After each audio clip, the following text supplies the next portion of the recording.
We'll begin. Very well. I'd like to say good morning and begin with prayer, and then a bit of a welcome and an orientation to the day. Welcoming God. You open your arms and say, come. You open your grace-filled heart and say, be. You open your people and say, belong. Guide our words and actions this day that we may welcome more deeply and more widely. So, welcome. Yes, that's a word we use a lot. It's probably on the sign in front of your church. It's probably in your bulletin. You probably say welcome as you begin the day with your liturgy. But what does it mean to welcome? We are, well, I guess a question beneath that is, are we by nature who seek to gather together with others? Or are we people who more likely gather only with those who are most like ourselves?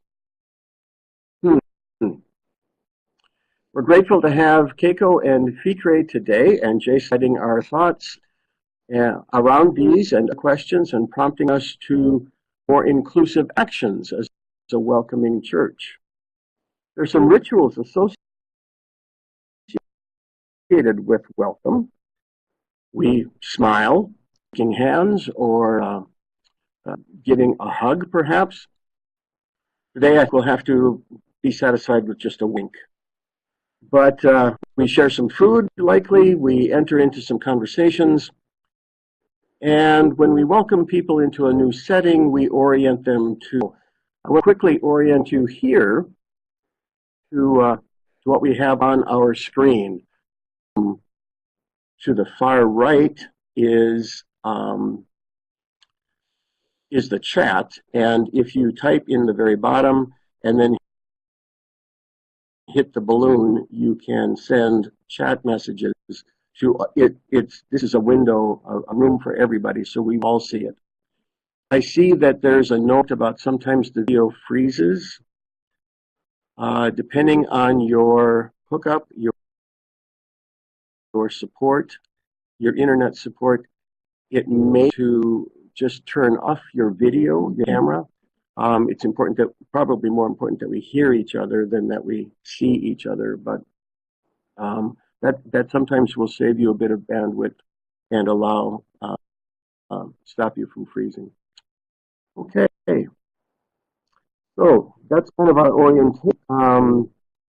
We should say something about our schedule. Again, we will be finishing promptly at 1 o'clock or 1:10 Manitoba time.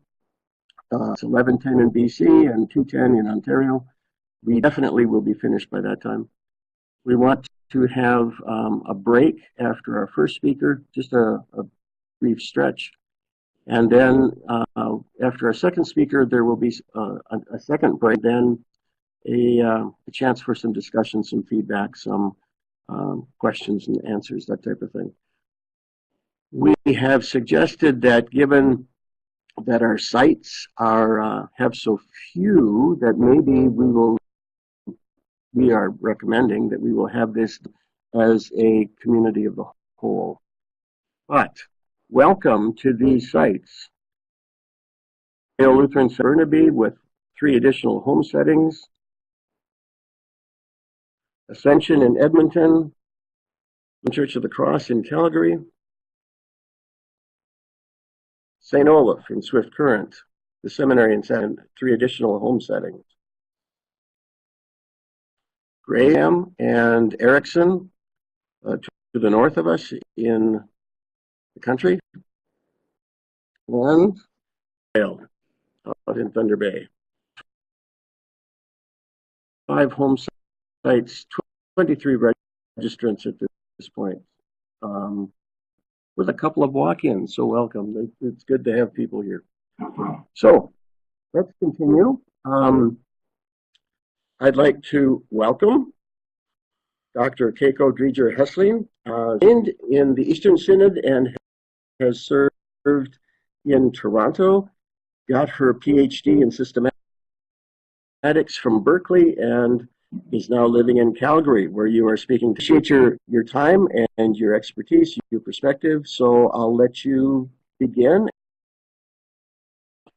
The traditional territories of the Siksika, the Piikani, Kainai, Stoney Nakoda, and the Tsuut'ina people.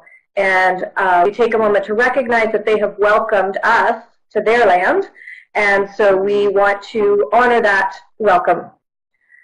So as we begin, the title of sort of my presentation is A Theology of Welcoming. And I picked that word very carefully, theology, because in our culture, we talk a lot about the Canadian culture of welcoming in our society, but the theology of welcoming is how we do this within the context of our religion and our faith. And I'll talk a little bit more about why that particular context is important for us.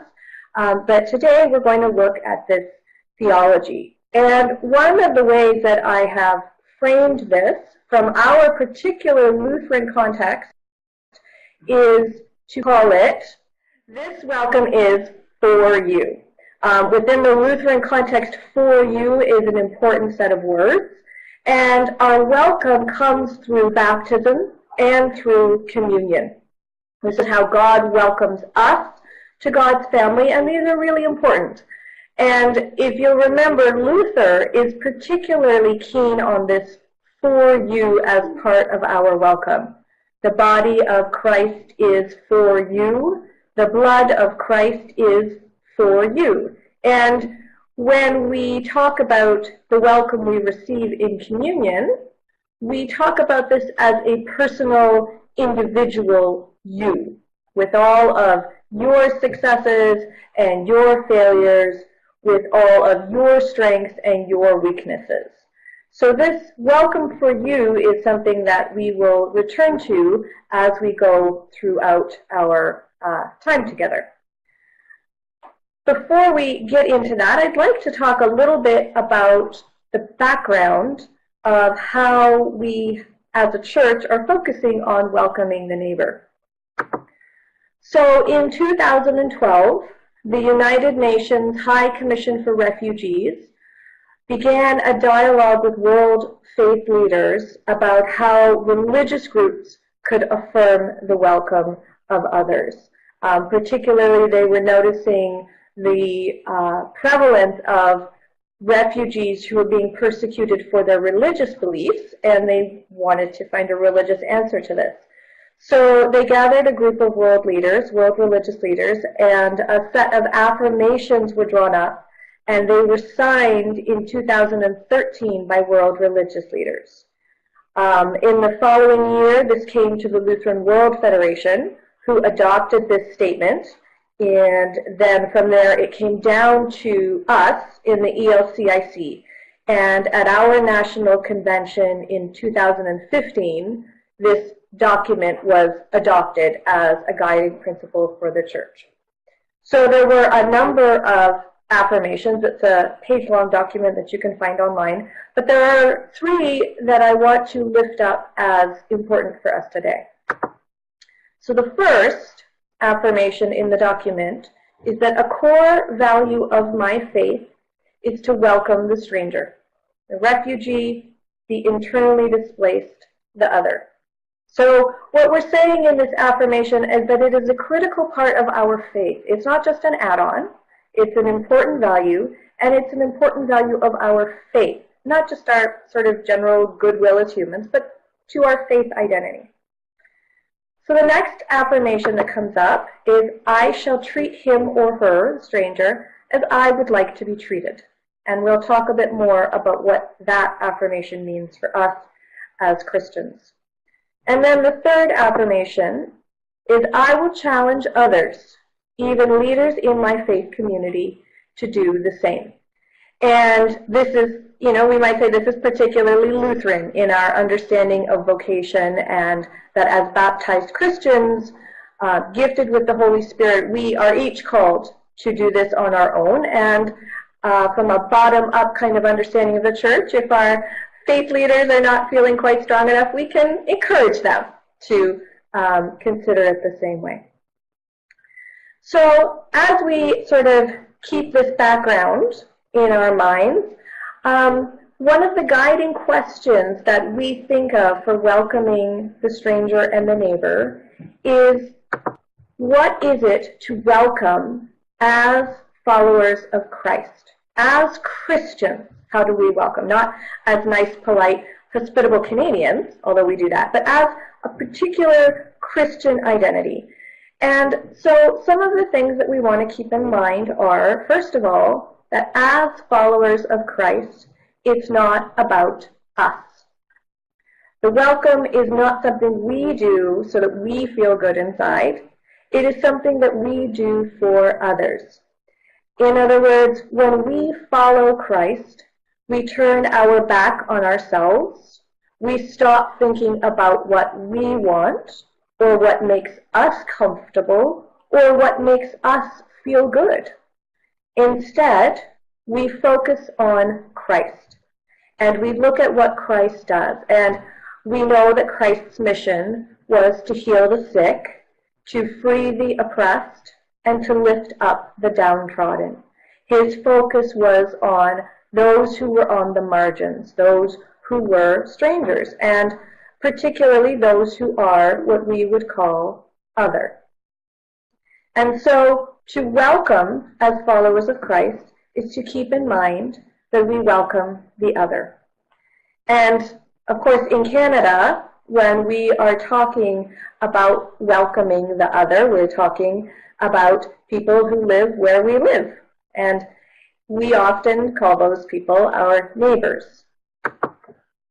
So how do we welcome the neighbor in faith? Again, how do we welcome the neighbor as we ourselves are people of faith?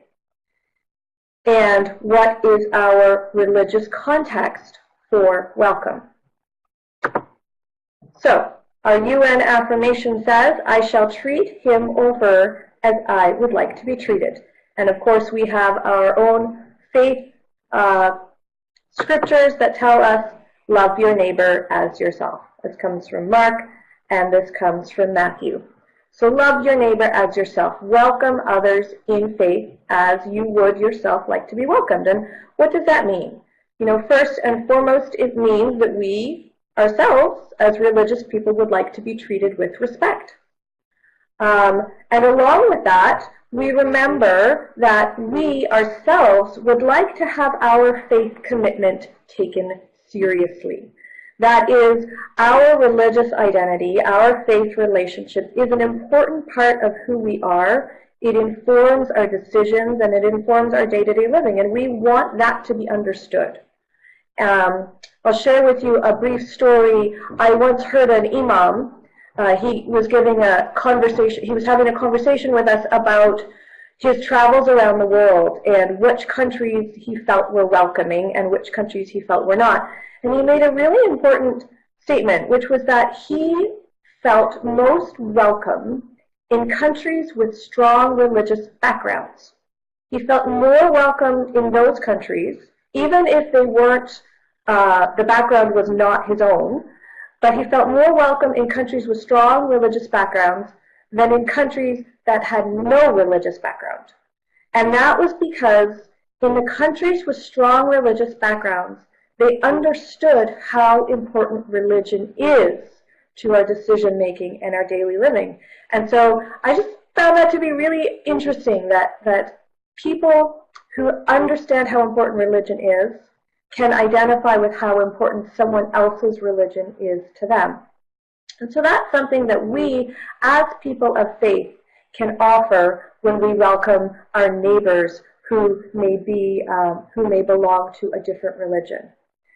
And of course, in our Lutheran context, to be treated as to treat others as we ourselves would like to be treated, we think of how God treats us. How does God welcome us? And again, that brings us back to our Lutheran key of this welcome is for you. So I want to look at what this means, and particularly what the you means. We're going to look at the for a little bit later, but right now, when we say this welcome is for you, what does that mean? So the first thing to remember, of course, is that this you is important. Who you are matters. Who the stranger or the neighbor is that we are welcoming matters. And it's a singular you. It's not a plural you. And I raise that because, first of all, God welcomes us as singular yous, not as you in general. Each one of us in particular is welcomed. But it's also important because when we welcome our neighbors, we want to keep in mind not to lump them into one category. We need to find out who each one is. We've talked a lot about welcoming Syrian refugees, and we know that not every Syrian is the same. They don't even have the same religious identity. We have Syrian Christians and we have Syrian Muslims. But even within those separate categories, there are individual things. Each refugee has their own experience and their own understanding of where God has been in that journey. Each displaced person has their own particular story and their own particular needs for their faith relationship with God. So it's really important, and I really want to emphasize that when we say you are welcome, we want to emphasize that it is a singular you as an individual, not just you generally. And I'm going to come back to sharing our space later. The other thing that we want to remember is that in this welcome, as I said before, we put the needs of others first. And we call to mind here Matthew 25 when Jesus says, I was hungry and you gave me food. I was thirsty and you gave me something to drink. I was a stranger and you welcomed me.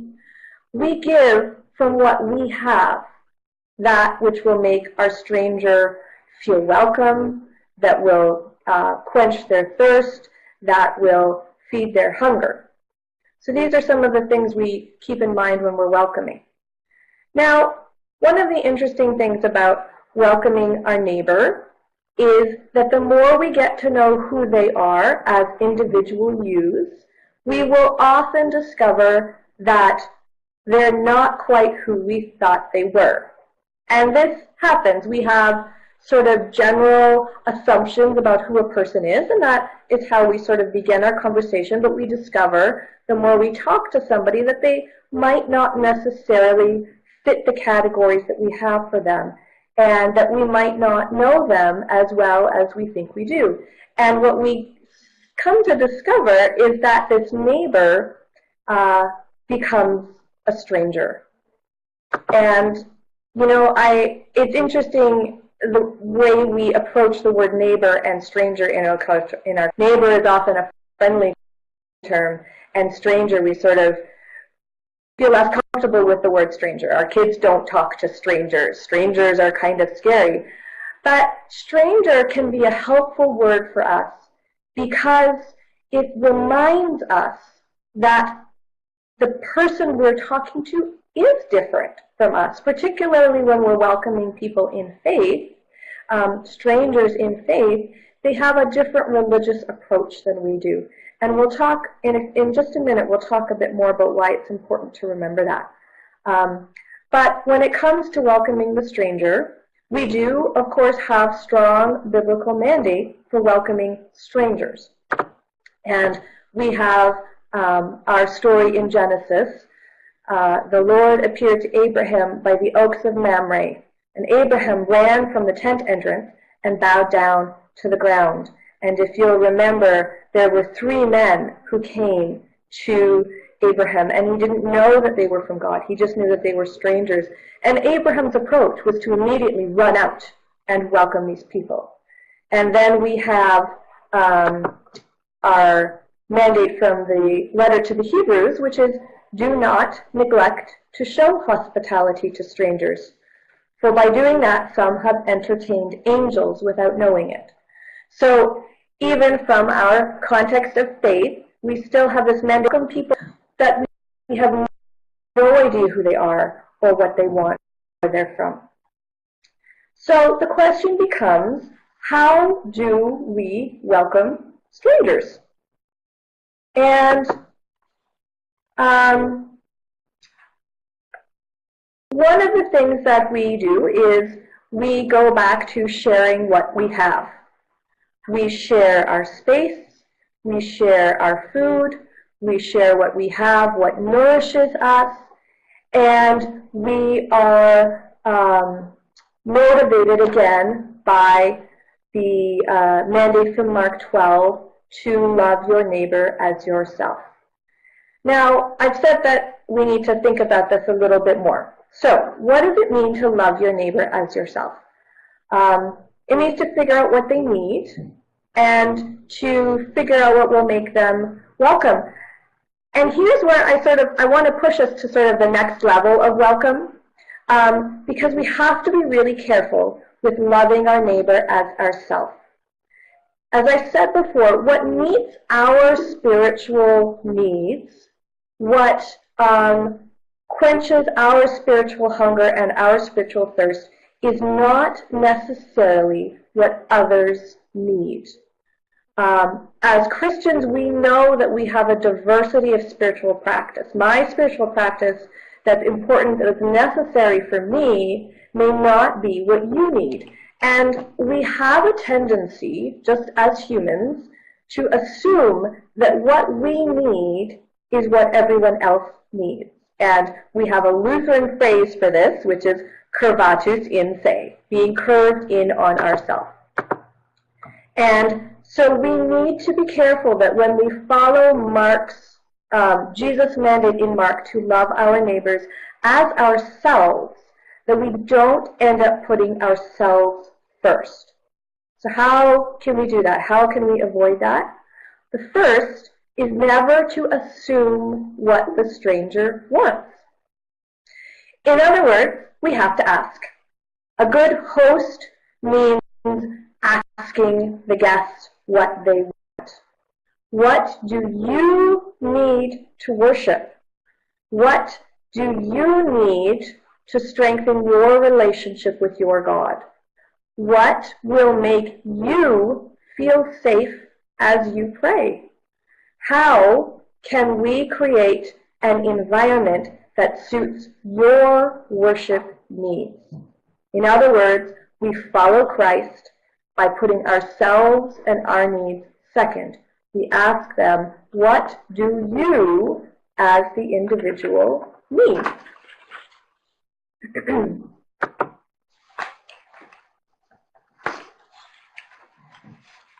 Now, at this point, I'm just checking on the comments here to make sure there's nothing I need to catch up on. Okay. So it looks like we've got about 5 minutes left, and I had a little thing about the stranger is our neighbor, but we're not gonna, we can maybe talk about that during the discussion if people are interested in that. But really, wrapping this all up, because we've only got 25 minutes to talk about this, we come back to this Lutheran idea that when we welcome the neighbor, who may be strange to us, we remember that this welcome is for you.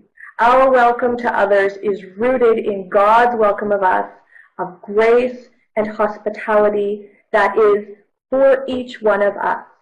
So as we come to the last 5 minutes, there are 2 thoughts that I wanted to leave with you that might be a good starting place for discussion, for even just something to have discussion in your congregation some Sunday down the road. And the first thing is that as we welcome others, as we share what we have, as we talk about sharing our space, we actually remember that it's not our space and our food and our resources that we are sharing, it's God's space. And I hope that's something that we can all remember. I want to come back to that. How do we share God's space? We share God's space by remembering that we are all strangers. We are strangers to this space. And that's one of the affirmations in the UN Declaration. I will remember and remind members of my community that we are all considered strangers somewhere.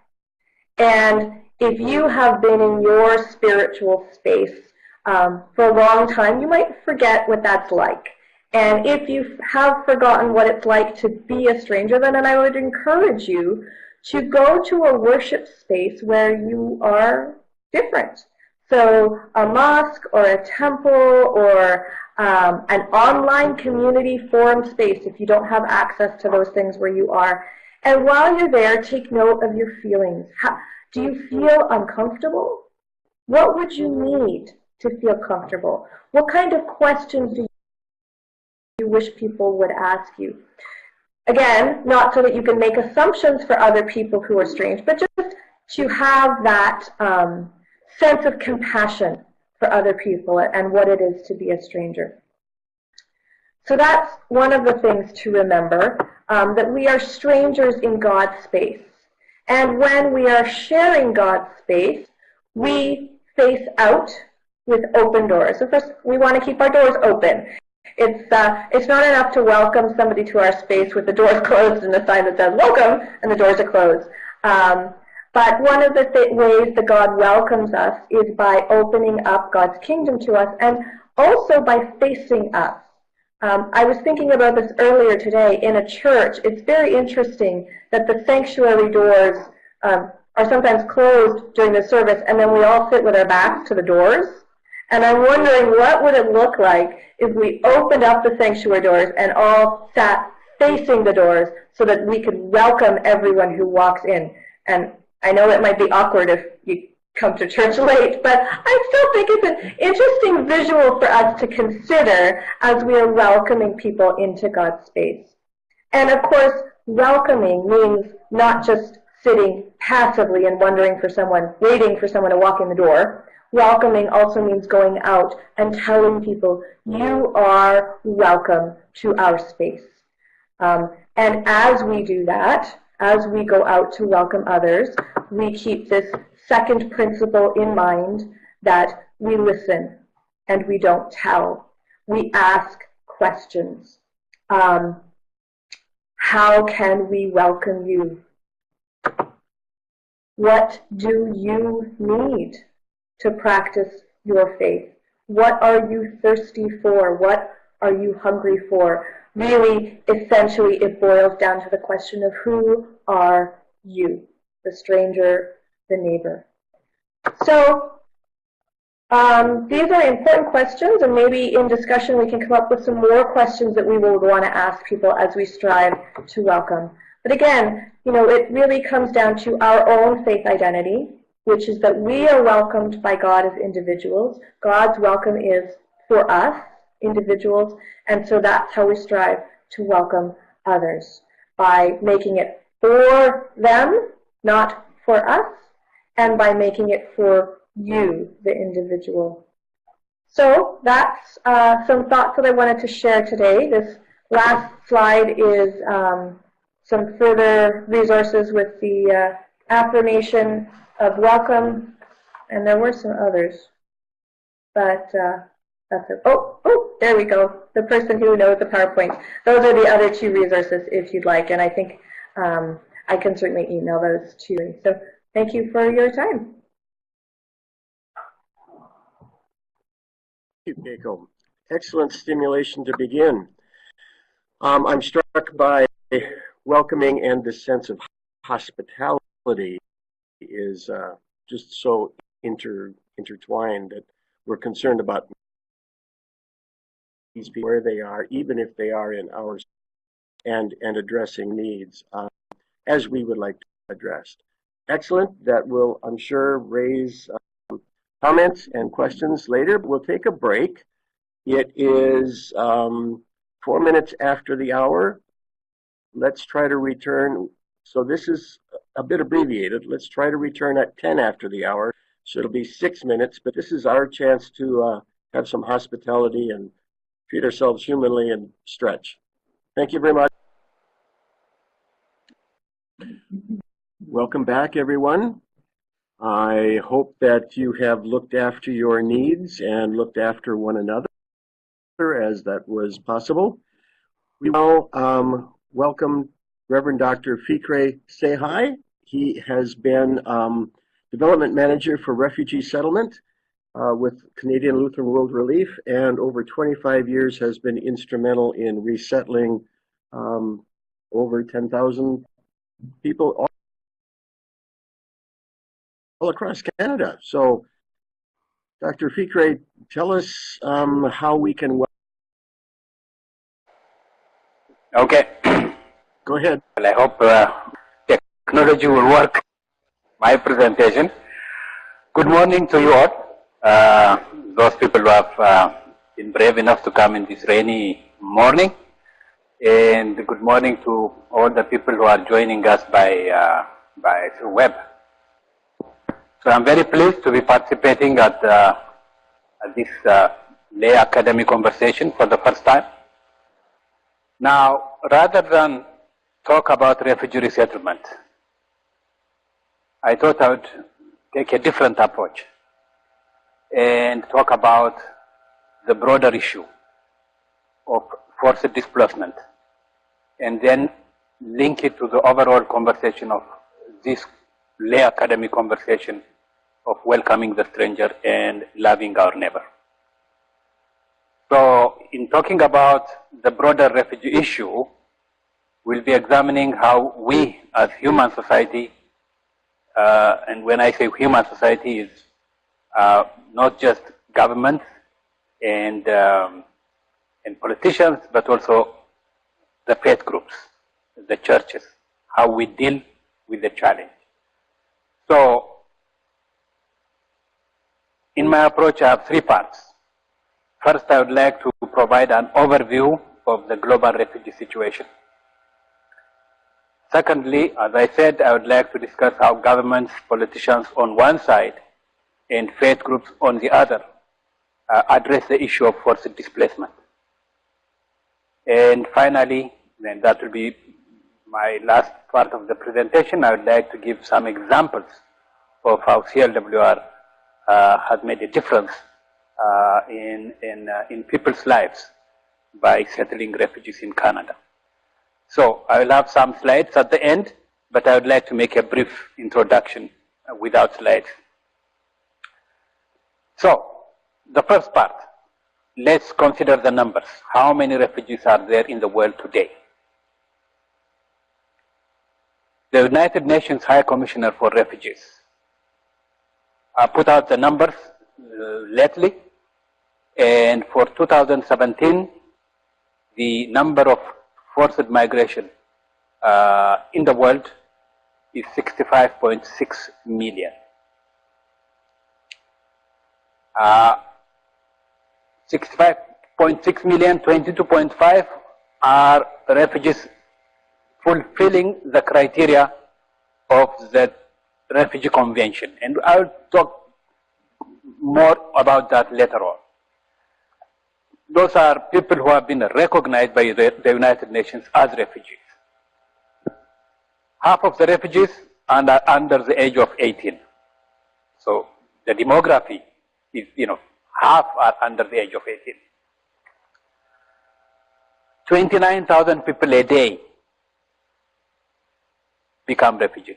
They flee their homes because of conflict, because of human rights violations, and because of, other issues. Again, I'm going to discuss more about that. So this is the highest number since the Second World War. So it's definitely a crisis. Who are the major refugee producing countries at the moment? Syria, with 5.5 million refugees, and out of a population of almost 18 million, one third almost are refugees. Afghanistan, with 2.5 million refugees, and South Sudan, with 1.4 million refugees. And if we ask the question, where do the refugees go? It's a very interesting situation, because there is a big misconception that refugees go to Europe, refugees go to America, and so on. That's wrong. 56% of the 65 million refugees are hosted by African countries and by Middle Eastern countries. Only 16% are hosted by Europe, by North America, including Canada, the US, and Latin America. So the majority are hosted in Africa and in the Middle East. There are also 10 million stateless people. And what do we mean by stateless?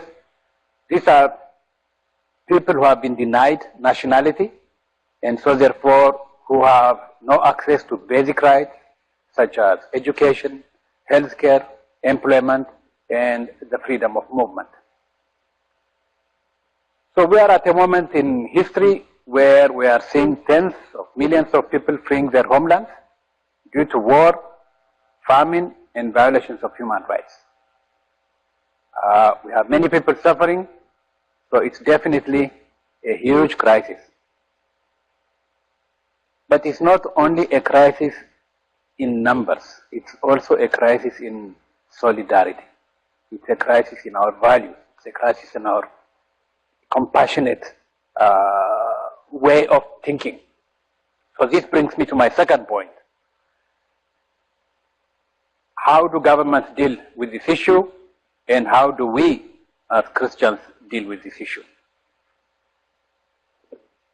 Lots of countries in the developing world are introducing policies that are anti-immigration, anti-refugee. We are losing our compassion. We are closing our borders. We are returning refugees to places where they face danger. We are building walls to keep refugees away, or we are putting refugees in detention. The global political landscape at the moment does not favor refugees. When forced displacement of people occurs in such a huge scale, 65 million, it allows governments to manipulate public opinion by scapegoating refugees and using anti-refugee rhetoric for political gains. And we have seen that last year and the years before. We are witnessing anti-refugee and anti-immigration rhetoric almost everywhere, rhetoric that generates suspicion, that generates fear of refugees and immigrants. Even if we are accepting refugees, very often the policies on refugees and immigration issues coming from rich countries are excessively driven by what refugees can do for us and not by what we can do to refugees. So at this time, when the suffering of the millions of refugees around the world is increasing by the day, how do faith groups look at this global challenge? 5 years ago, in 2013, faith leaders from religious groups gathered in Geneva at the UN office in Switzerland and made affirmation about welcoming the stranger. Reverend Kayko dealt with it at great length, so I'm not going to go into that. But there is one paragraph that is of interest to me and to us in our discussion, how faith groups look at who is a refugee, how do we define refugee, and how do politicians, including the United Nations, how do they deal with refugees. In that particular paragraph, I'm going to read it, says, quote, "I will remember and remind others in my community that no one leaves his or her homeland without a reason.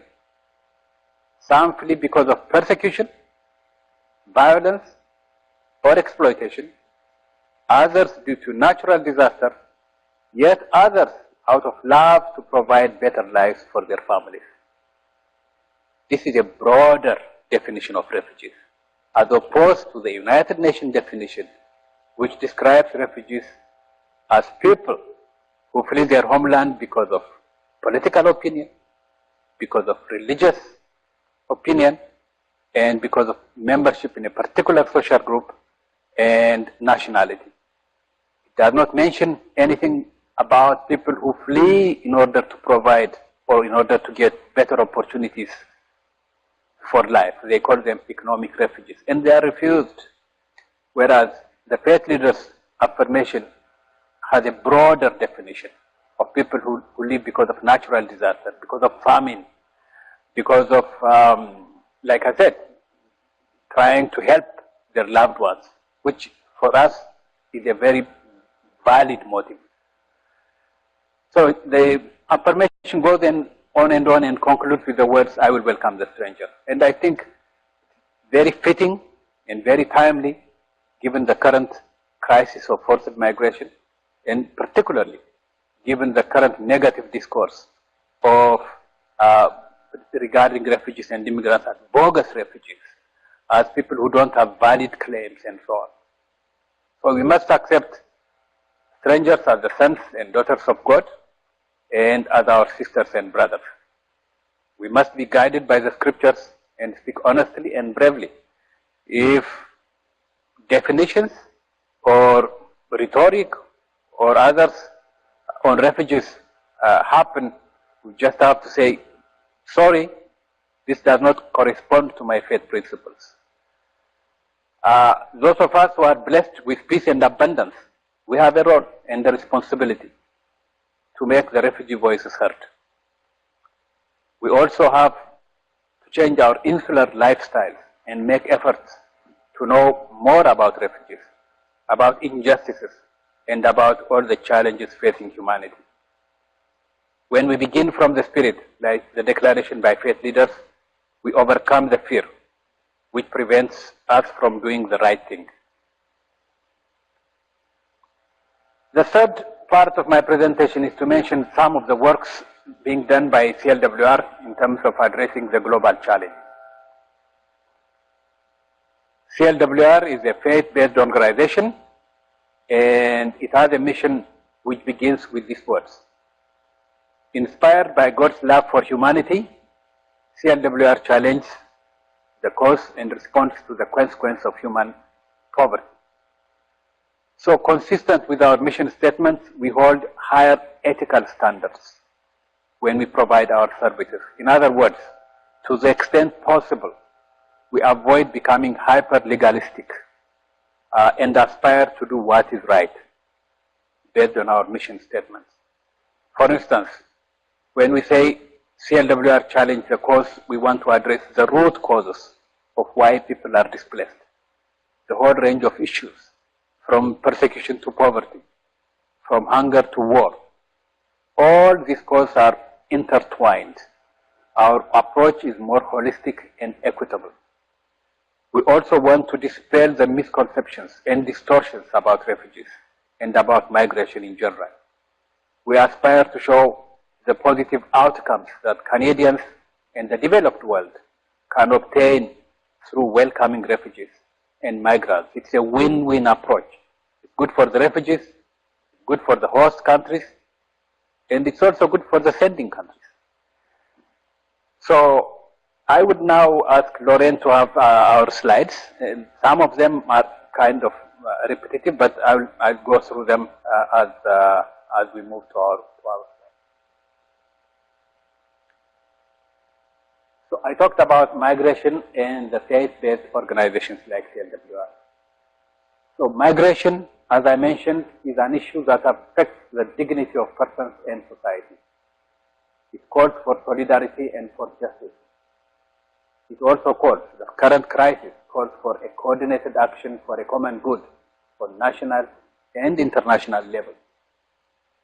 Migration, whether people are uprooted in search for a better life, or whether they escaped from persecution or death. For us, we don't want to define refugees as economic refugees or bogus refugees. There are valid reasons why people flee their homeland.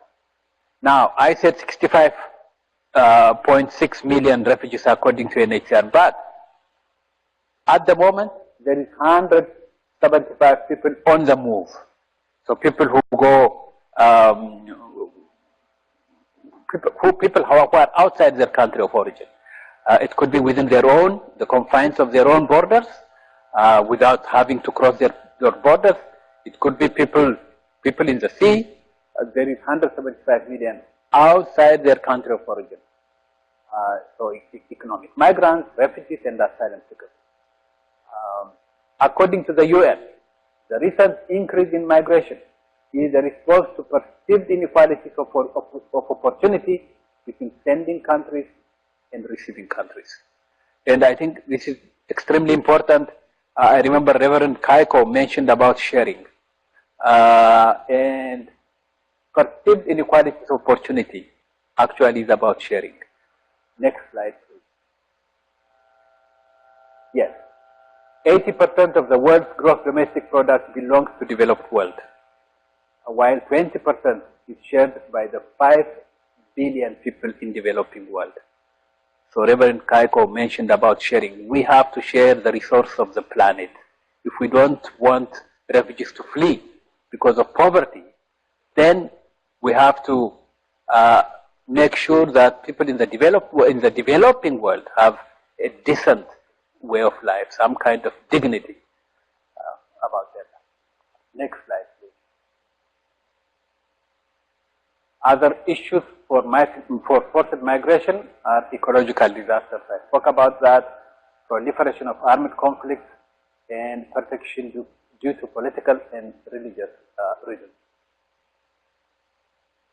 And proliferation of armed conflicts, the last, I would say, 30, 40 years, particularly since the end of the Cold War, the conflicts are not among states, it is within states.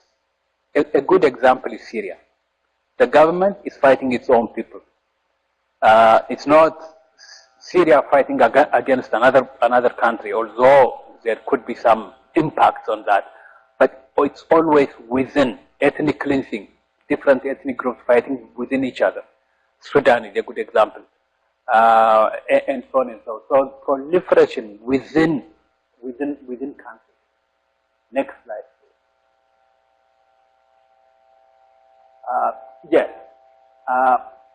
Another interesting is we have a refugee convention which allows, although as I said earlier, it's a very narrow definition. It does not correspond to the contemporary pattern of who a refugee is at this time. At least we have some kind of definition, although we don't entirely agree with it. And we have also an institution, the United Nations High Commissioner for Refugees, which deals with the problem of refugees. But there is no agreement on migration. There is no institution to deal with migration. So that's another issue. No legal regime or no institution dealing with the broader migration issue. Next slide, please. Yes, well, this has become updated. This number is 2016, 61.3. Now it's over 65 million, and 21 million are refugees regulated by UNHCR. So next slide, we have dealt with this one. I've also talked about that. Why are people forced to flee? Nature of conflicts, not so much between states, but within states, between rulers and the people they rule, between tribes, religions, clans, and sects. Also abject poverty and social injustice. And in all this, it's the civilians. It's not the army, it's not the militia, it's always the civilians who are caught in the crossfire. Next slide, please. So, where does this leave us? I said it's a crisis in numbers and a crisis in compassion. Many states are becoming less welcoming to refugees and migrants out of fear of terrorism, increased security and other controls which make migration difficult, makes it harder for refugees to gain access and claim protection. Next slide, please. 1951, again, I tried to mention this, the difference between how the faith leaders in their declaration, how they perceive refugees and migration, and how the United Nations and governments perceive in a very narrow way who a refugee is. So 1951, the Geneva Convention related to the status of refugees defined who was a refugee and the right to legal protection in that system. Next slide, please. Yes, this is the definition by the UN. It says a refugee is any person who, owing to well-founded fear of being persecuted for reasons of race, religion, nationality, membership of particular social group, or political opinion, is outside the country of origin. Outside the country of his nationality, and is unable or owing to such fear is unwilling to avail himself of the protection of that country. This is a very narrow definition. Narrow because, like I said earlier, refugees now flee for reasons other than what is enumerated in the convention. And the other thing is, in order for refugees to be considered refugees, they have to be outside their country of nationality, where we know that, people can still be within the confines of their border, but still cannot be considered refugees because of this convention. They call them internally displaced people. And again, there is no regime, no law, no mechanism to help or to protect internally displaced people. But again, only 22 million out of the 65 who are registered, who have so this is a very narrow definition, and we need to understand that this does not deal with the crisis that the world is facing now. Next slide, please. So it's very legalistic. Whether a person flees because of the legal definitions of what constitutes to be a refugee, or whether a person flees because they need to improve their life, to look for better opportunities, those motives are valid for us. Next slide, please. Yeah, Canada has acceded to this convention in 1969, well, why Canada did not sign the convention when it was approved in 1951, because RCMP advised that it's based on fears that it would restrict Canada's ability to deport refugees for security reasons. Well, that's just history. Next slide, please. Some of the things that CLW, well, this is how many people have been have migrated or have been resettled to Canada since the 1951 convention is 37,000 Hungarians in 1956, 1968, 11,000 Czech refugees, 73. Then you see we are now shifting away from Europe to the south, to the developed world, when Canada brought 7,000 Asian Ugandans, and in 1975, 1,200 Chileans. Next slide, please.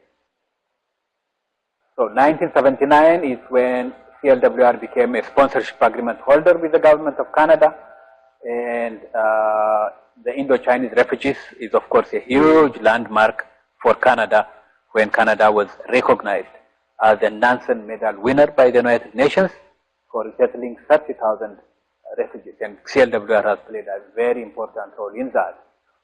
In the 90s, I remember 5,000 Kosovars from the Balkans were resettled in a kind of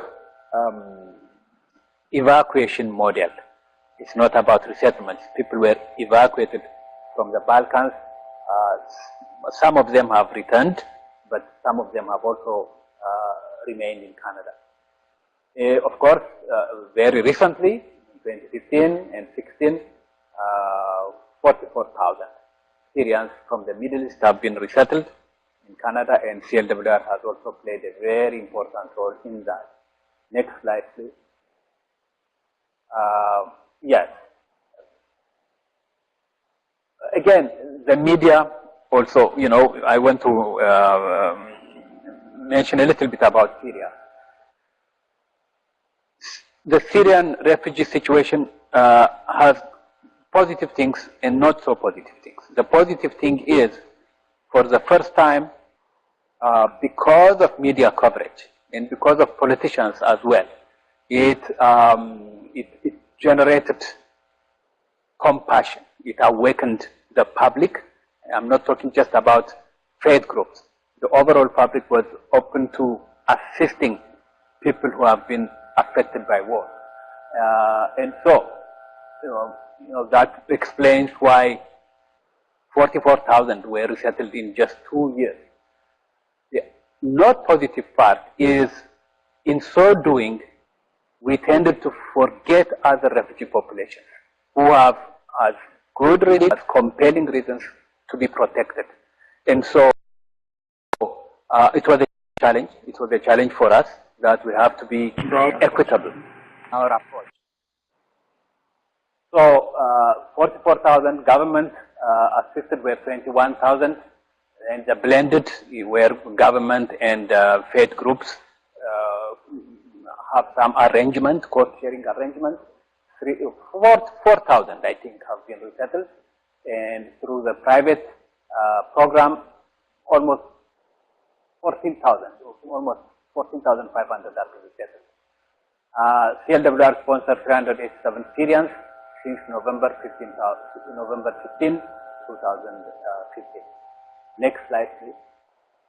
As a result, Canada has become a leader in refugee protection, of course, compared to other countries.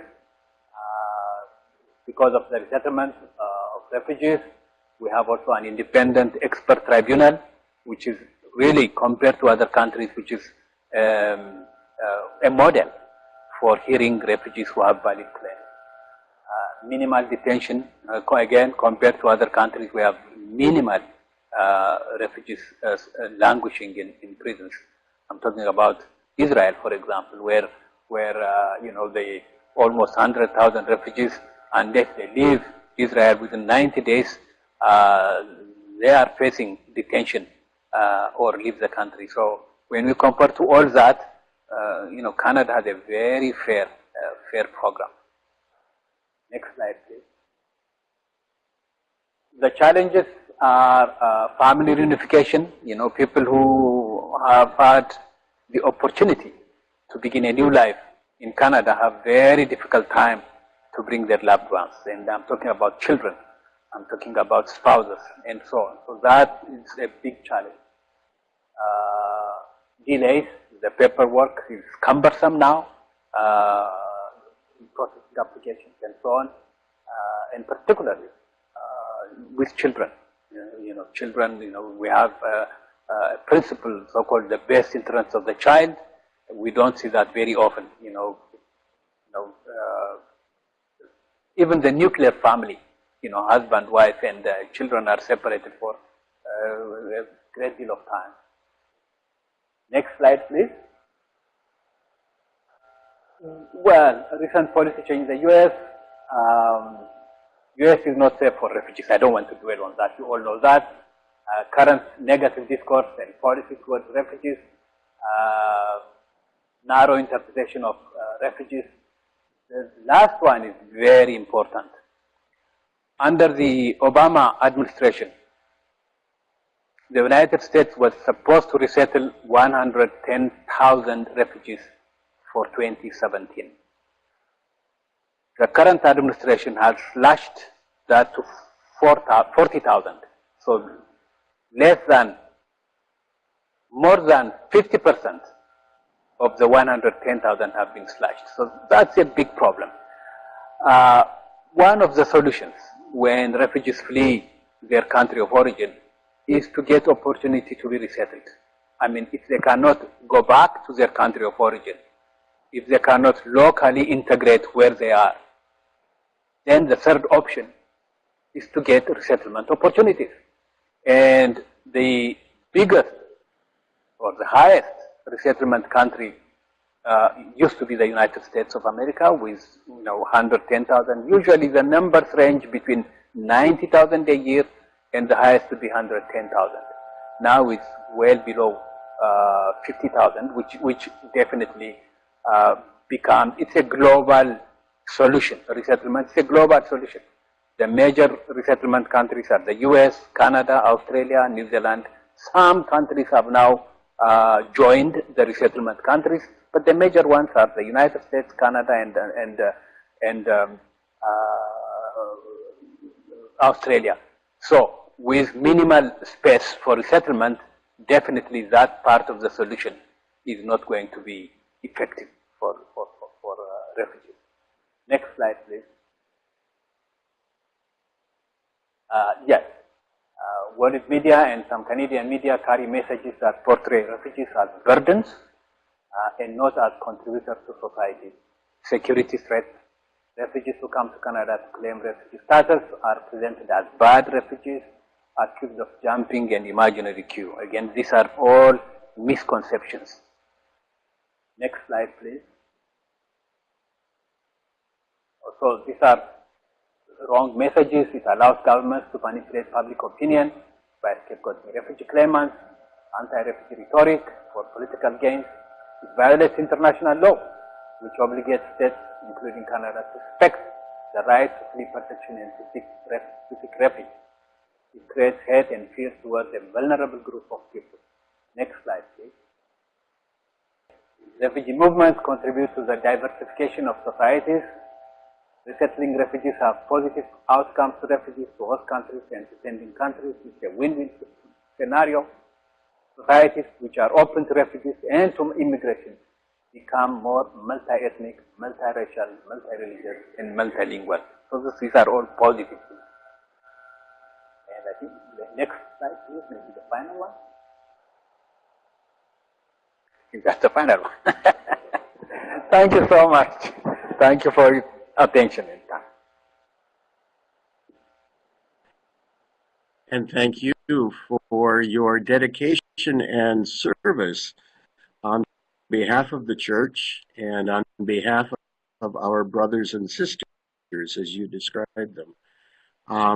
We'll come back at the top of the hour, and when we come back, each of our presenters have submitted some questions for us to consider, and we will post those on the screen. But I'd like to begin by hearing from the participants through the chat line or through audio.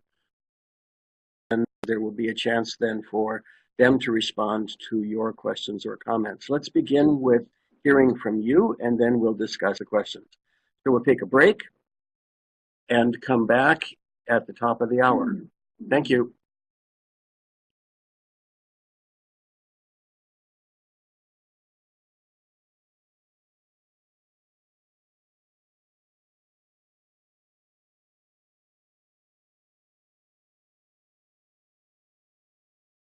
Okay, welcome everyone. Let's begin by asking for some response or questions or comments from you. You can either chime or raise your hand if you would like to be acknowledged, and we'll call upon you in turn. You can speak. Remember to toggle your mic on when you begin, and then toggle it off when you finish.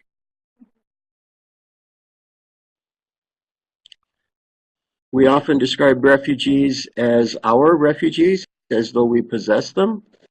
Another point is that our Indigenous people find themselves being unrecognized internally as displaced people.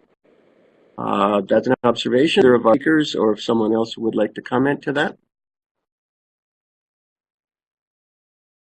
Yeah, you know, I appreciate both of those points, that they are our, you know, we call them our refugees, and also the point about the Indigenous people.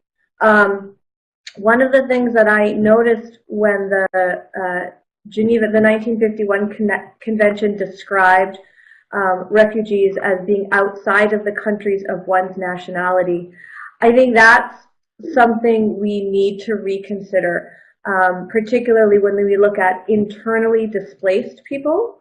And because this convention informs our policies, and I know Canada has all kinds of issues around third country refugees and where you can apply for refugee status from. And I was struck, I was just reading an article in the New Yorker about a woman from Mexico who was trying to claim refugee status in the States because of she was being targeted by a gang in Mexico. And one of the questions that she was asked by the committee in the States was, did you move to another town? In other words, did you stay in Mexico but try to get away from the persecution in Mexico? And she said no, and they denied her refugee application. So there's something about our policies need to include this idea that internally displaced people are still refugees. This idea that if you are forced to move, that makes you a refugee. I imagine Reverend Fikre has more to say about that. Would you like to comment? Yes, thank you. Can everyone hear me? Oh, okay. Heather, yes? I recognize that what I Can wanted you to say was be a little closer to your mic or increase your volume? Okay, we'll wait for Heather, and you'll note that some others are commenting in the chat line. Can you hear me, everyone? Okay, what we wanted to say about the First Nations is that the internally displaced status is really full of restrictions other than the Geneva Convention for Refugees, the Indian Act, and the faith groups, and the whole TRC a little bit at odds with one another. And the question that we receive is, there's a lot of focus on external refugees. How are our faith groups dealing with our internally displaced but also internally oppressed First Nations and the government restrictions and policies? So that's one thing that, you know, when we talk about refugees, are we considering this as a subgroup? Is there a hierarchy of how we're approaching the different groups of refugees? So that's a part of the question that we wanted to raise. And then the second issue about the possessive pronoun is unintentionally hierarchical and colonial. We don't intend to be possessive or that we're putting ourselves in a higher position than those that we are trying to help. But can we use the word the instead of our refugees and use the instead of our neighbors? Thank you. Any further comments to Heather's?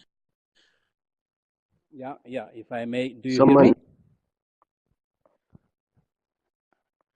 Do you hear me? Okay. Yeah, that's a very valid and very interesting question. How do we deal with people who are displaced within our own country, within Canada, and how do we deal with externally displaced people? Very interesting observation, and I want to comment on that. Now, let's consider the internally displaced overseas. Those people who are refugees from outside Canada or who are internally displaced from outside Canada, there are internationally recognized conventions. Those people have been let down by their own governments, and they look for surrogate governments to protect them. The refugees, their rights have not been ensured or guaranteed by their own governments.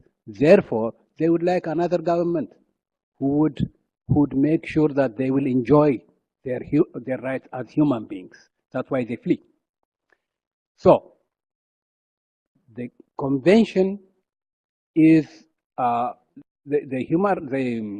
refugee convention is between refugees and other countries. Okay, So, the other countries have acceded to the 1951 Convention so that they protect refugees.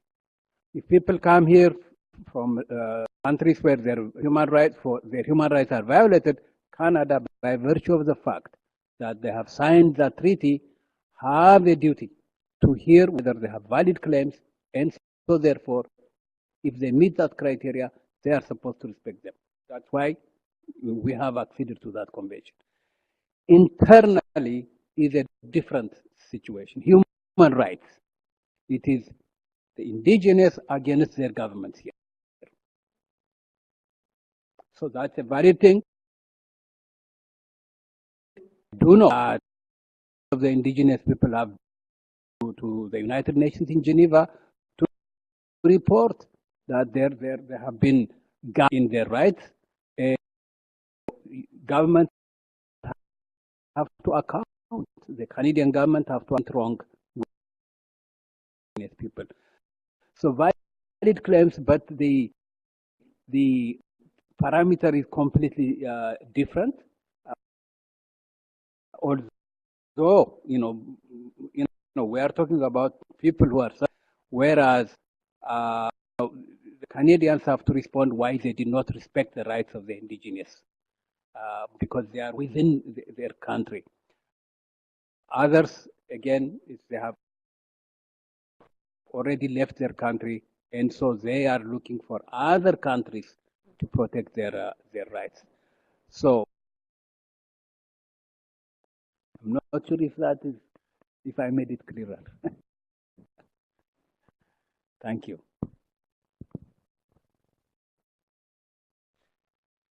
Hello, my name is Les. I'd like to maybe just move the discussion in a little different way.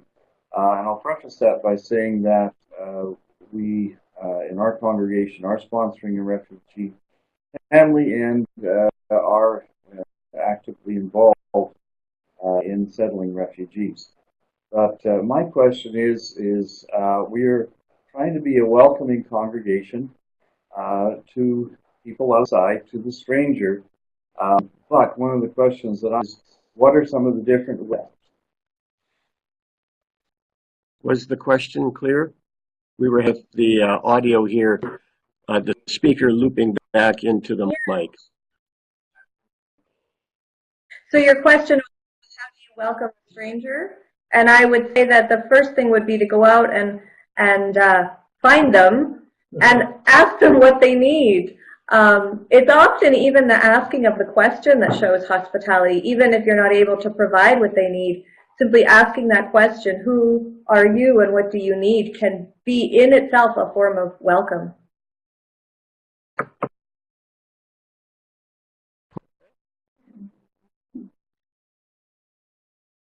Seminar. This is Lorene here. Salmon Arms mic is not working, but they had said as the impacts of accelerating climate change increase significantly, the number of displaced people around the world, how are the governments and the NGOs preparing for this?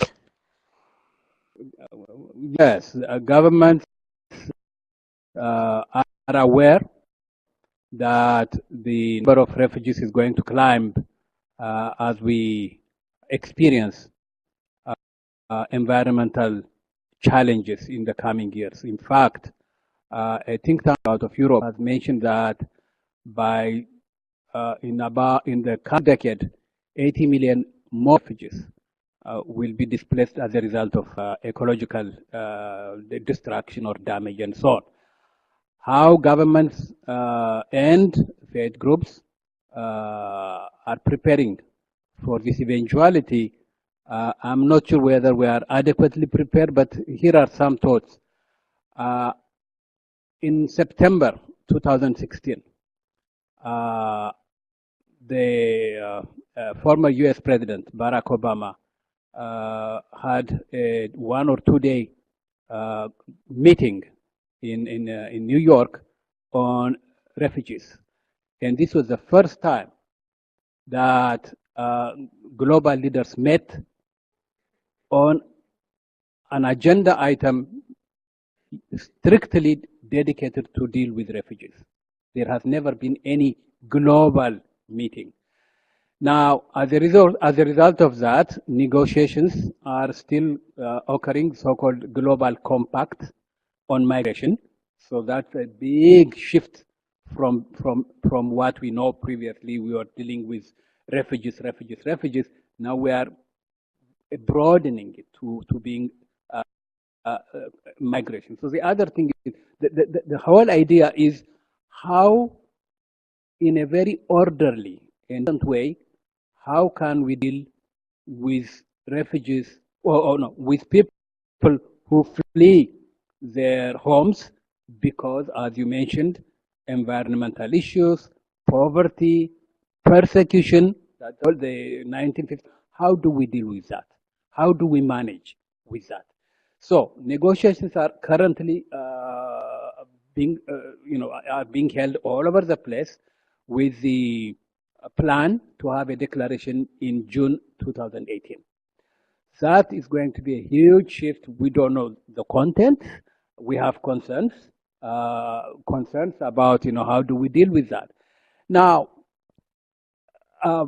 again, it's an ongoing consultation, but the good thing is, for the first time, the world has woken up, and the international community, as we speak, are talking about how to deal with the ever-growing displacement of people, regardless of the cause, including climate change refugees. So we hope, in the coming months, we hope to have some kind of declaration that will take into account, what do we need to do in order to respond to this challenge. So ongoing consultation. There are some things that we don't like. For instance, I would mention one thing. I mentioned about resettlement. Resettlement is, people who have fled their homes, and if they cannot integrate in their host countries, or if they cannot go back to their countries of origin, the other remaining option is for them to seek a third resettlement country. Now, the negative trend that we are seeing now is the quota system. If country X is supposed to resettle 20,000 refugees, and country X does not want to resettle the 20,000, they have bilateral discussion with another country, which is poor, and they say, you know what, I have been given a quota of 20,000, I will give you money, why don't you resettle the 15,000, and I'll just take 5,000. Australia has done it, and Israel is doing it now. So are we considering refugees as commodities with which to trade? Are we considering them as our obligation to resettle them and to help them? But the bilateral discussion and negotiation, is it considering refugees as commodities or as human beings? So those are challenges that need to be addressed in a moral way. So we have to have that moral and that spiritual thing that we mentioned. Are they commodities or human beings that need our protection, that we need to share our space and not defer them to another country? Thanks. I would like to comment to that. Share our faith, indeed. Fikre, you spoke of refugees as brothers and sisters, but we have an incarnation as well that says we see Christ in our neighbor. So as the refugee is being persecuted, shunned, sold,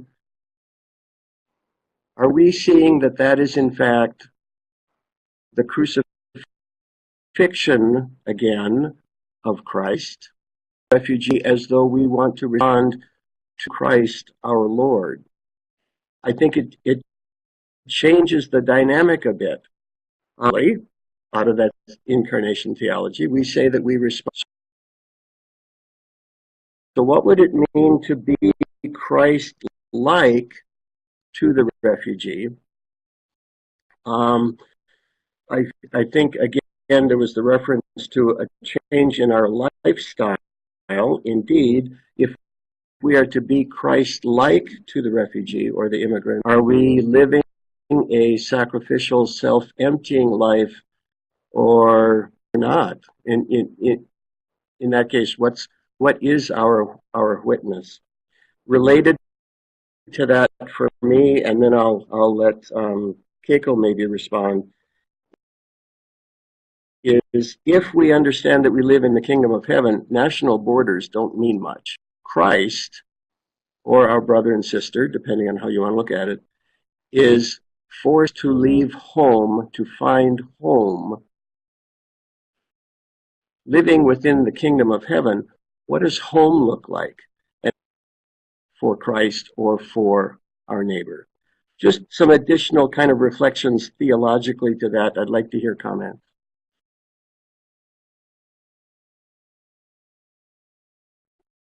I'm going to switch our camera around because we have one from our group here.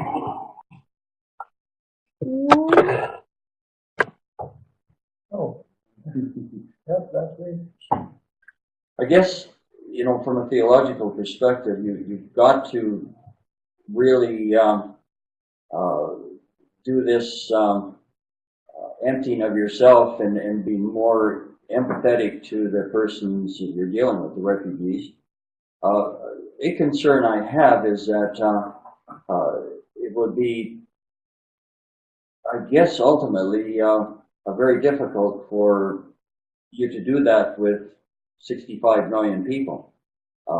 Perhaps our conference here has worked with, I guess, about 4 families, and we find ourselves stretched even there to do that. And not so much from the financial perspective, but just the interactive, face-to-face, helping every day, the groceries, the acclimatation to Canadian culture and weather, just all the day-to-day things. So you want to do them from a perspective of faith and Christ-driven actions, but ultimately you're dealing with resource of time and in a lot of cases finances and the ability to do a good job with a few, or probably a lousy job with a whole bunch. I think that's a balance, that's a reality, whether it's pick one or the other. well, Let the United States, the United Nations deal with the millions, and we'll deal with a few at a time. yeah, and then that gets into Fikre's discussion of the quota system. The minute you start doing that, then people say, well, we can deal with this many, but not that many. It's a dilemma. It really is. I don't know if it has an answer. To respond to your question, I think in the long run, how to deal with displaced people,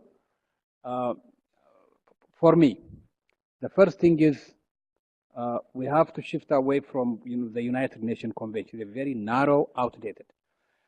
So in the long run, the imbalance, the economic imbalance between the rich countries and the poor countries has to be corrected, because most of the refugees, the majority of the refugees flee because of poverty. And the planet, we have to respect the resources of the planet with respect. We have to have respect to the planet, and I'm not sure whether I become too idealistic, but can we use the resources that God has given us for our needs instead of for profit? I think that definitely will deal in the long run with not only injustices, not only with displacement, but the injustice that we see. The consumerism, the consumer values that we have has to change. And so all these are interconnected. In the immediate term,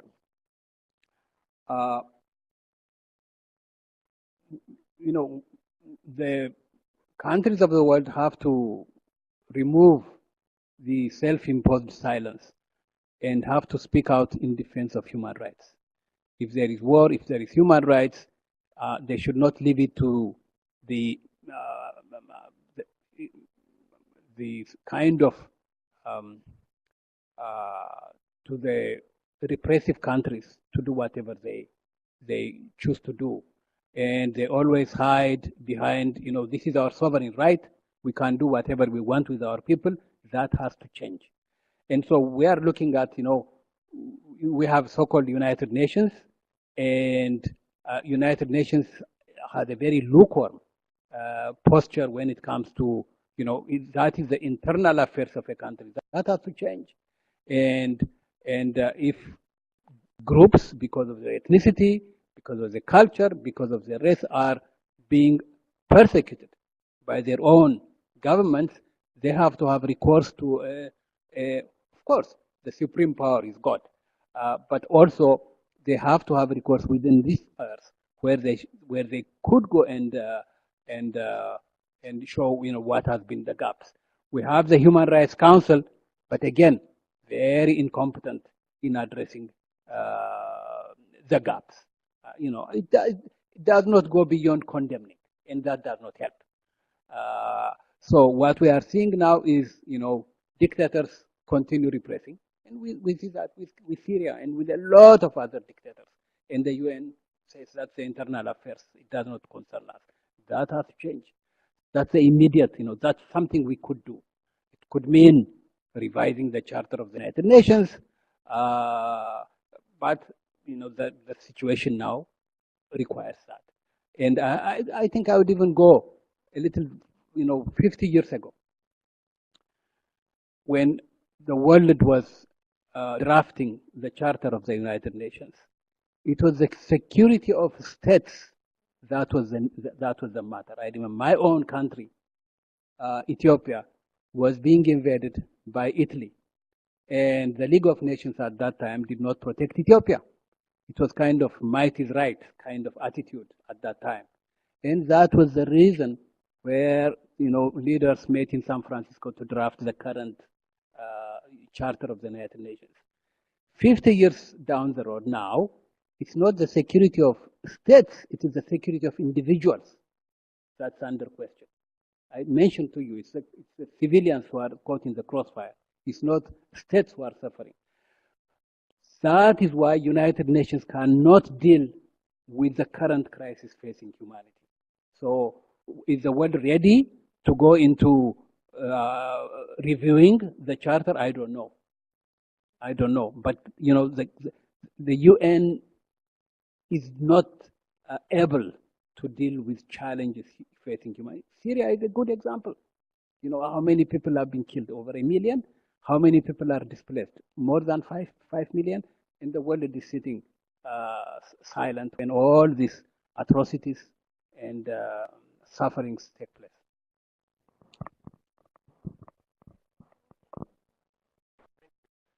Kayko, I'd like to return to you. So one of the things that strikes me is when the church talks about issues like refugees, we are sort of talking on two levels. We're talking on policy level, how can the church influence policy, and then we're talking about on the ground level and how can we help sort of the individual refugee who's in front of us. And one of the things that I think where we get into trouble is we look at it as an either-or situation. Do we focus our energy on policy, or do we focus our energy on individuals? And I think that can become a false duality. One of the things in the church that we say is that the Holy Spirit gives us all different gifts. And I think within the church, the Spirit gives some of us gifts to address things at the policy level, and others of us gifts to address us at the personal level. And I think this is true of congregations too. Some congregations are called to be policy shifters, to go and advocate with the government, to go to the federal government, to push for change. Other congregations are gifted to address things at a personal level. So I never want to hear that the question about what we should do becomes burdensome. I think what we can do is what we are called to do, and we shouldn't be too overwhelmed that we're doing one and we're not doing the other one. I mean, the ELCIC is a very broad church. There's lots of places for congregations to focus on policy, and there's lots of places for congregations to focus on welcoming just one family at a time. So I just don't want us to become overwhelmed with the scope of the problem, and to remember that God does equip us to help where we can. Okay. Erickson? I just commented that Kayko addressed my comment about how do we as faith groups deal with. How can the church address government? Yeah, I was just saying, in order to move forward and address the crisis that is, increasing exponentially, I think the faith groups need to address governments and politicians in a more concentrated effort. Now, perhaps we are already doing that and I'm not aware of it, but, policy does need to change. And I think, so that we're not so insular and, being Christ-like is going to where the changes are going to make a difference on both the group and an individual level. So we can give as much charity as we want in welcoming, but if the overall system is still going to create refugees and we still have 80% of the wealth in the developed countries and only 20% in the developing countries, the answer, I would think, would be we don't want anybody to need to flee from their home. Thank you. Grace BC, you had a comment about home? Sorry, that was, I think Erickson had made a comment that sometimes the sense of home depends on time. So patience is important. Okay. Very good, thank you.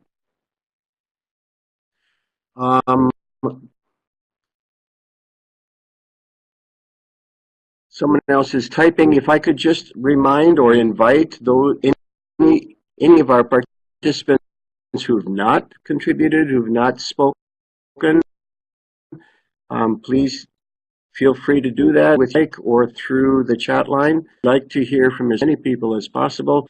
Please don't feel intimidated by the process.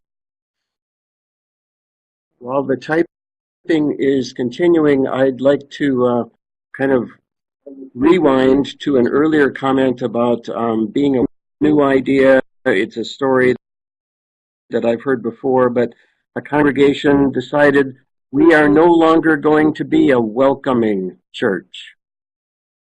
We're going to be an inviting church. So instead of waiting for someone to come in the door and care for them, minister to them then, sort of like catching a fish in a net, they decided, as we heard in the first presentation, we would turn inward and go where the people are and minister and live among the people as faithful expressions of Christ. It would be a different philosophy if you went to your congregation and said, for 1 year, we're not going to be a welcoming church. What do you think about that?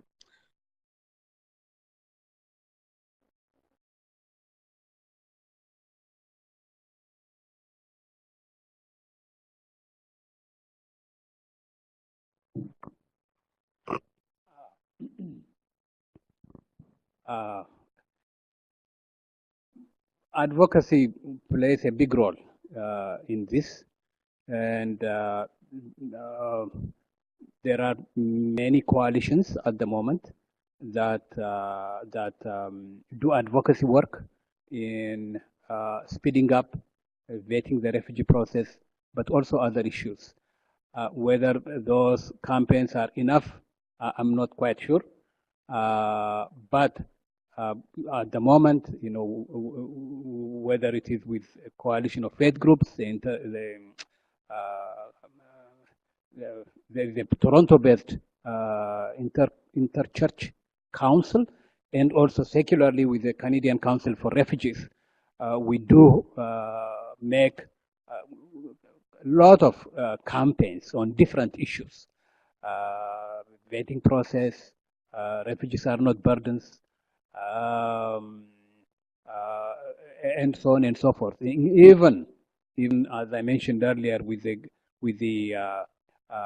current consultations of governments, we have flagged our concerns as to where the direction should be.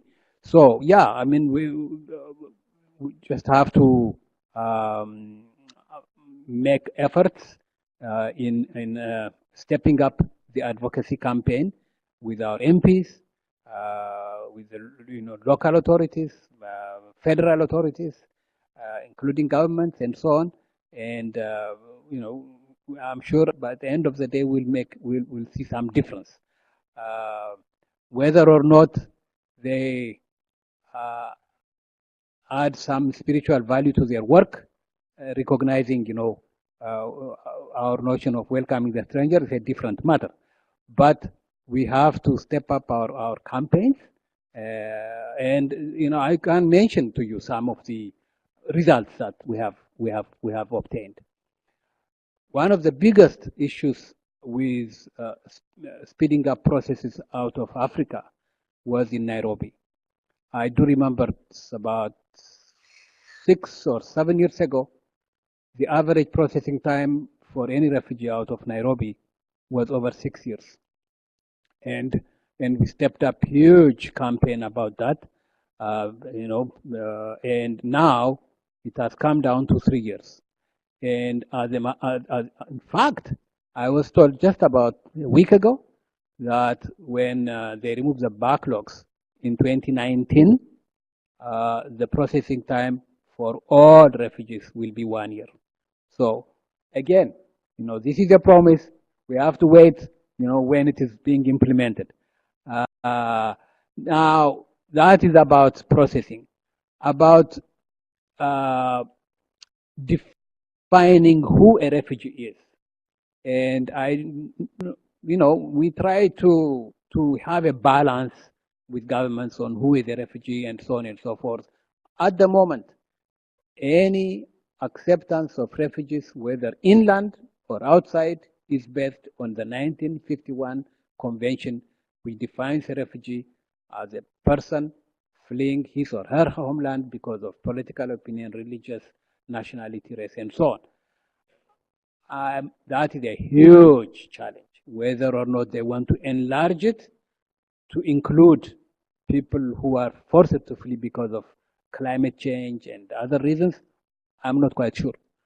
But the consultations are going on, and enlarging it to migration, and not just, labeling refugees as economic refugees and so on. Although, as I mentioned earlier, they have valid claims of leaving their homeland and dismissing their claims because they are bogus. Whether that is going to change, I don't know. That is a huge challenge, not just for Canada, but for the entire globe. Marilyn, you made a comment that your congregation is trying to minister to strangers, and you got involved with a community association to do an assessment. It sounds like neighbors consulting neighbors about other neighbors. Is there a way how that got going? I realize you don't have a mic. Maybe it's a little tight to do that today, but as you can see from the chat line, there's an interest in hearing that. So perhaps that could be sent to us through Lorene, just as a couple of paragraphs. It might be inspirational as well as informative. Anybody else like to contribute to the discussion at this point? Any of our home attendees? Any new directions or comments that haven't been addressed? Someone has asked here in this circle, refugee sounds like a burdensome labor for a refugee. What else do they become? A neighbor, I suppose, but how do we comment on that? Substitute the word children for refugees. Of course, they are a burden at the beginning. There's a startup cost before they start paying back. And if that's all you look at, and if your bias is to assume that they have nothing to contribute, then you consider them a burden. If you look at the long-term contribution, then they are an investment. I'm conceited. Our family are refugees, and we have contributed a lot, fantastically more than what they ever paid to bring us here. Others will be the same. I think And if I can add something to that. Go ahead. One of the things that Reverend Fikre talked about was the commodification of refugees. And one of the concerns I have when we get into the language of burden or contribution is that we participate in that commodification. And, you know, one of the things that I was saying is that we welcome others because they need it and not because we need it. And I sometimes I wish personally that as we advocate for refugees as a church, that we could just not even participate in the conversation about whether the refugees are a burden or a contribution, because I really do feel like then that puts us and our needs. Do we need refugees? Do we need future workers? When really we're not doing it because of what we need. We're doing it because of what they need. So I like the question, and I struggle with the question. I think the comment has misunderstood. It was not that the refugee is a burden to the community, to the state, to the nation, but the fact that this person has come and gets this label of being a refugee, they enter into the community, they are refugees, they access services, they're refugees, we shed that burdensome label for them and become simply a human being, a brother and sister in Christ. So, go ahead. Two things. The first is, I think the word burden has domestic or national scope, or even within the church, you know, very restricted scope, and international scope. Yes, if people from poor countries come with nothing but a few resources, maybe one or two items, and they come to a very expensive northern areas, you know, of course, they have to struggle in the first year or two in order to become self-reliant. And of course, you know, whenever we sponsor refugees, that's primarily one of the things that we commit to do by providing them shelter and food and so on and so forth. Whether we want to call it burden or whether it is our responsibility, how we coin that commitment is, you know, I don't think many churches that we have worked with have never referred to them as burdens, although, you know, they still have some needs, and we have, but the very time we sign, we have committed to provide, you know, the basic needs. Internationally, yes, there is always this attitude of portraying refugees as burdens. Again, that's very wrong. And in fact, now that wording is being changed into responsibility sharing and not burden sharing. And again, because also the countries owing to the fact that they have signed the treaties, the 1951 treaty and subsequent treaties and so on, they have committed to deal with refugees globally. And so it's not a burden sharing, it's responsibility sharing. And more we are seeing that word being replaced, you know, responsibility sharing and rather than burden sharing. Thank you for that. If I may take this in a slightly different direction, when we speak welcome, welcoming people into the congregation, welcoming people to the congregation, to the neighborhood, whatever level you want to do. It seems like we have the guest, the visitor, the immigrant, the neighbor, and we have ourselves, and we meet, someone comes and visits the church, and we don't really connect. There really isn't a welcome and a belonging. At another level, you have the option of someone comes and visits, and we say, welcome, be part of the community, and they church, but they must merge and become like us. This is the way we do things. This is the way we understand things. This is where our commitments are. If you want to be Canadian, if you want to be Lutheran, if you want to be a member of Grace Lutheran Church, you become like us. Okay? There's another way where, and I see this in a congregation, shares space with another congregation. They are welcome to each other, but they come and they connect, but don't really connect. They accommodate each other in terms of space and schedule, but there really isn't a cooperation or a official thing. There's another level of welcome in mind where we say, come be a part of our community. And as those people join our community and contribute from their tradition, from their language, from their culture, we don't merge, but we come, you and we become a new us. And I think if we can experience you and we becoming a new us, we've really experienced. Comment to that, anybody?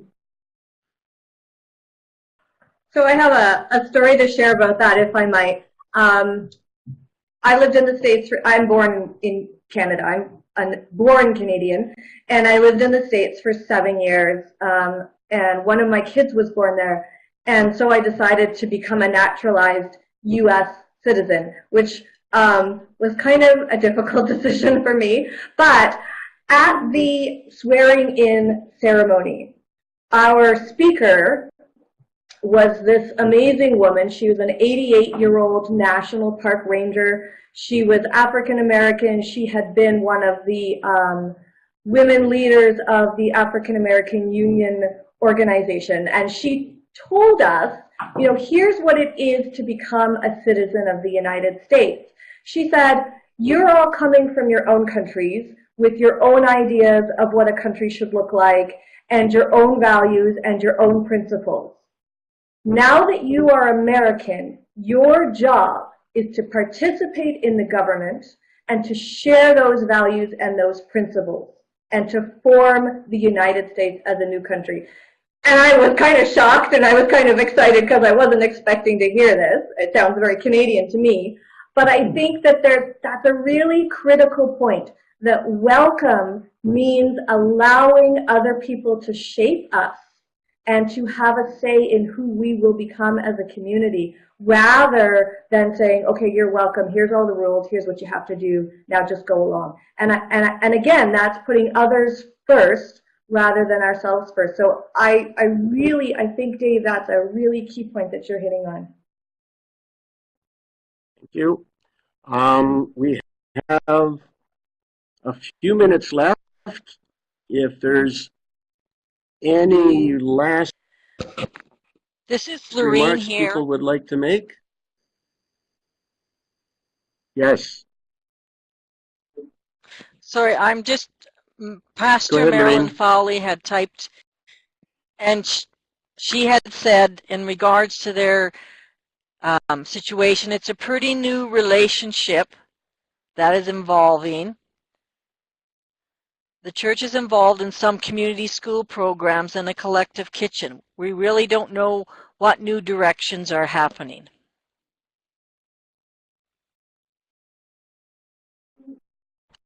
Thank you. It does sound like a process, though, and there's probably a story we need to hear in a few months' time.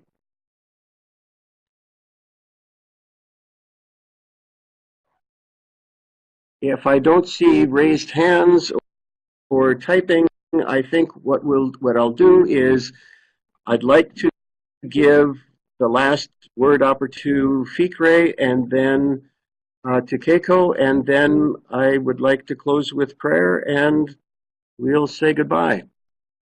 Fikre, do you want a last remark? I'm very pleased to be participating in this discussion, in this conversation, and we have to keep the conversation going. As I mentioned, there are many things going on in the world trying to deal with this human tragedy, and we have to keep our eyes and ears open and also make efforts to influence our leaders so that they are wise, impartial, and make the right decision. So thank you very much for this opportunity, and I look forward to work with you as a humble servant of the church. Yeah, I also want to thank everybody who's participated online, and I think this is sort of, it can be overwhelming when we think about all of the needs, but I do want to encourage people that we have been given the gift to tackle this, and that at the one-to-one level, the policy level, if you're going to a national convention or synod convention, there's a chance to raise this as a policy issue from within the church to then present it to the larger church. But always to remember that what we do, what we are able to accomplish is covered by the grace of God, even if we think it's not enough. It does mean something to somebody, and it is part of how God sees us and welcomes us. So thank you. Thank you to both of you for your contributions. Thanks to everyone. Thank you to all the participants. Thank you, Lorene, for setting this up and for working behind the scenes to catch things and organize things and make things run as smoothly as they can with this system. If you would join me in a closing prayer. Welcoming God. We often ask us and bless us. It's as though we ask you to ratify and authenticate what we intend to say and do anyway. Not this time. Rather than being present to us, we have sought to be present to you. Continue to open our eyes to your vision, open our hearts to your compassion, open our hands to your purposes.